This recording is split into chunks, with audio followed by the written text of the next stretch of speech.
కెరీర్‌లో ఉన్నప్పుడు కొంతవరకు ప్రెగ్నెన్సీ డిలే చేసుకోవటం లేదా మ్యారేజ్ అనేది డిలే చేసుకోవటం వల్ల ప్రెగ్నెన్సీ వచ్చే ఛాన్సెస్ తగ్గుతాయా అనేది చాలామంది ముఖ్యంగా ఆడవారిలో అడిగే క్వశ్చన్ అనమాట. సో కెరీర్ ప్లాన్ చేసుకోవటానికి వల్ల మీకు మ్యారేజ్ అనేది లేట్గా చేసుకోవాల్సి వస్తే సో దాని తర్వాత ప్రెగ్నెన్సీ గురించి కంగారు పడాలా అనేది యూజువల్గా ఫిమేల్స్ అనేది అడుగుతూ ఉంటారు. దీనికి ఏంటంటే ఏజ్ అనేది ఇంపార్టెంట్ క్రైటీరియా ముఖ్యంగా ఆడవారిలో. సో దీనివల్ల ఏమవుతుందంటే విత్ ఏజింగ్ అనేది ఎగ్స్ అనేవి కొంచెం తగ్గుతూ ఉంటాయి.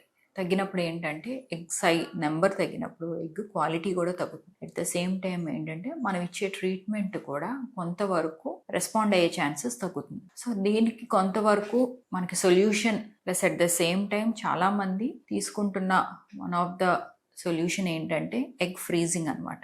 సో మీ ఎగ్స్ని మీరు ఫ్రీజ్ చేసుకోవటం, దాన్ని భద్రపరచుకోవడం అనమాట. భద్రపరచుకోవటం వల్ల ఏంటంటే మీరు ఎప్పుడైతే ప్రెగ్నెన్సీ ప్లాన్ చేసుకోవాలనుకుంటున్నారో అప్పుడు మీ ఎగ్స్ని అనేది మీరు యూటిలైజ్ చేసుకుని ప్రెగ్నెన్సీని మీరు ప్లాన్ చేసుకోవచ్చు. ఇంకా డిలే అవుతుంది మాకు మ్యారేజ్ అనేది అంటే సో ఎగ్ ఫ్రీజింగ్ అనే ఆప్షన్ మనకి ఉన్నది.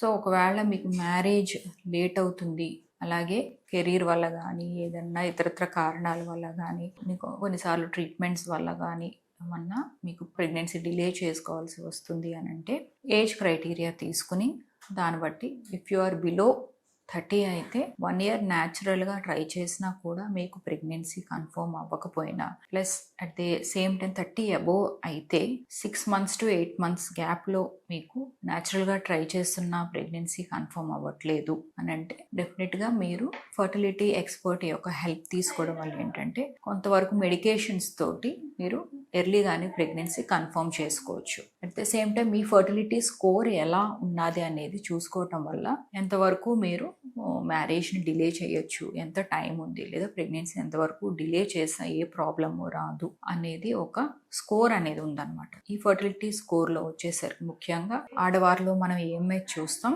మగవారిలో వచ్చేసరికి సిమెన్ అనాలిసిస్ అనేది చూస్తాం అనమాట. సో దీన్ని బట్టి ఏంటంటే మనకి ఫర్టిలిటీ స్కోర్ వల్ల మీరు ఫర్దర్గా ఎలా ప్లాన్ చేసుకోవచ్చు, ఎంతవరకు డిలే చేయొచ్చు, లేదా మీరు ఇంకా డిలే చేసుకోవాలంటే ఎగ్ ఫ్రీజింగ్కి వెళ్ళటం అనేది ఆప్షన్ తీసుకోవచ్చు అనమాట.